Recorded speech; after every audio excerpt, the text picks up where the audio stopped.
नमस्कार दोस्तों, मैं हूं आंचल और आप देख रहे हैं द भारत शो।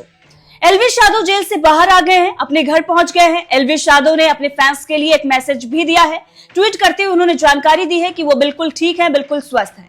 घबराने की अब किसी भी तरीके से उनके फैंस को जरूरत नहीं है। ये एक तरीके से संकेत उनके द्वारा दिया गया है। लेकिन वहीं दूसरी तरफ अब आप देखिए, मेनका गांधी की संस्था पीएफए और उसके मेंबर गौरव और सौरभ, अब इन दोनों के खिलाफ एक से बढ़कर एक सबूत सामने आ रहे हैं।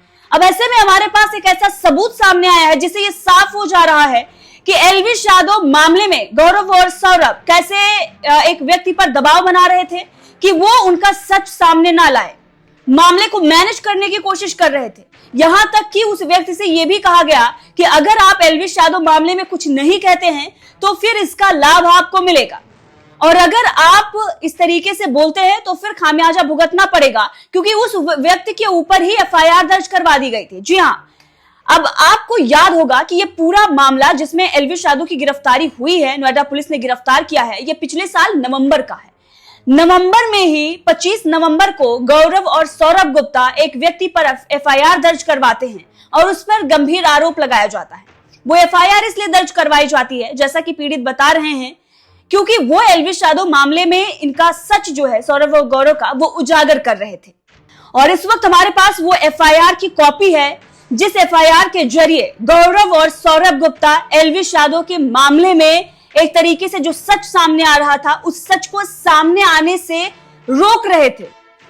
एक व्यक्ति पर दबाव बनाया जा रहा था कि आपको एलविश यादव मामले में कुछ नहीं कहना, और ये दबाव किस तरीके से बनाया गया, उस व्यक्ति पर क्या कुछ आरोप लगाए गए, और जो सौरभ और गौरव गुप्ता है उनके जो बिचौलियां हैं वो उससे क्या सेटिंग कर रहे थे, उनका क्या बयान है उस व्यक्ति का, वो बयान आगे आपको सुनाएंगे। लेकिन इस वक्त एफआईआर की कॉपी आपके सामने है। अगर आप देखेंगे एफआईआर में नाम है गौरव गुप्ता, पिता का नाम अशोक गुप्ता, और रहने वाले राजेंद्र नगर के हैं।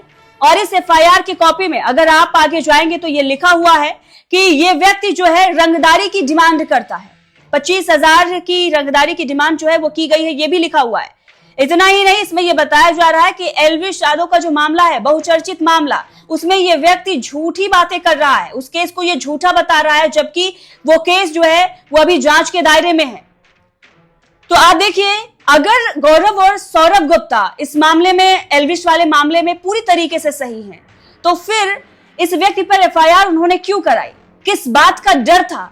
कौन सा सच था सौरभ और गौरव गुप्ता का जो सामने आ जाता, जिससे वो डरे हुए थे? इसीलिए ये एफआईआर दर्ज करवाई गई। अब जिस तरीके से ये एफआईआर की कॉपी सामने आती है, 25 नवंबर की एफआईआर हुई है और गौरव गुप्ता की तरफ से ये एफआईआर करवाई गई थी, इससे ये साफ पता चल रहा है कि कुछ जरूर है। एलविश यादव का जो मामला है, इसमें जिस तरीके से उन्हें फंसाया गया, जैसा कि उनका परिवार ये दावा कर रहा है, इसमें आगे की जांच होनी चाहिए। पुलिस प्रशासन इस पर ध्यान दे, और यूपी पुलिस पर पूरी उम्मीद भी जताई जा रही है, क्योंकि यूपी पुलिस जिस तरीके से तमाम मामलों में न्याय करती है, इस मामले में भी उसी तरीके से न्याय करना चाहिए। अगर सौरभ गुप्ता और गौरव गुप्ता कुछ गलत कर रहे हैं तो उन पर जरूर कार्रवाई होनी चाहिए। कब तक सत्ता के आड़ में ये बचे रहेंगे? सीएम योगी आदित्यनाथ से भी यही गुहार है। सीएम योगी आदित्यनाथ इस पूरे मामले को देखें। सीएम योगी आदित्यनाथ ने बड़े बड़े जो माफिया थे, बड़े बड़े जो गुंडे थे, उन लोगों को उन्होंने धरातल पर ला दिया। तो अगर इस मामले में गौरव गुप्ता या सौरभ गुप्ता की किसी भी तरीके से गलती पाई जा रही है, इस पूरे मामले की जांच होनी चाहिए और उसके बाद इन दोनों पर ठोस कार्रवाई होनी चाहिए। तो चलिए उस व्यक्ति का बयान भी आपको सुनवा देते हैं जिस पर गंभीर धाराओं में ये एफआईआर दर्ज करवाई गई थी, और जो एलविश यादव के पूरे मामले को लेकर लगातार बोल रहा था, सच जो है वो सामने रख रहा था, उसको किस तरीके से उसकी आवाज को दबाने के लिए ये धमकी जो उसके द्वारा बताया जा रहा था कि धमकी दी गई है। और ये एफआईआर, क्या कुछ उसका कहना है, ये एफआईआर क्यों कराई गई और इस एफआईआर में कितनी गड़बड़ियां हैं, इस सब पर उसने खुद बयान दिया है। चलिए सुनाते हैं आपको रवि विक्रम भटनागर का बयान, जो एलविश यादव मामले में खुलासे कर रहे थे, और उसके बाद एफआईआर गौरव गुप्ता के तरफ से उन पर दर्ज करवाई गई थी। सुनिए। पिछले साल गौरव गुप्ता ने शालीबाग गार्डन में मेरे खिलाफ एक एफआईआर कराई, जब मैंने एलविश यादव का केस एक्सपोज किया था कि एलविश यादव बेकसूर हैं। तो मेरी आवाज़ दबाने के लिए कि मैं इस पर कुछ ना बोलूं, मेरे खिलाफ एक 509-501 में एफआईआर कराई। तो 509 होता है hurting modesty of A women. इसमें कंप्लेनेंट एक फीमेल ही होनी चाहिए, लेकिन इसके अंदर मेल है, मतलब एब्यूज ऑफ लॉ ऑफ, देखिए गौरव गुप्ता जाता है और 509 मुझ पर लगाता है और एफआईआर में क्लियरली लिखता है कि ये बंदा ये कह रहा है, रवि विक्रम भटनागर का कहना है कि उन्होंने एलविश यादव पे झूठा केस डाला सौरभ गौरव गुप्ता ने। और फिर बाद में इनका एक आदमी मुझसे कांटेक्ट करता है कंप्रोमाइज करने के लिए कि मैं एलविश यादव वाले केस में कुछ ना बोलूं तो ये मेरे ऊपर करेगा, सारे केस वापस ले लेंगे। लेकिन मैं चुप नहीं हुआ, उसके बाद भी मैं बात इनका सारा काला चिट्ठा जनता के सामने लाता रहा।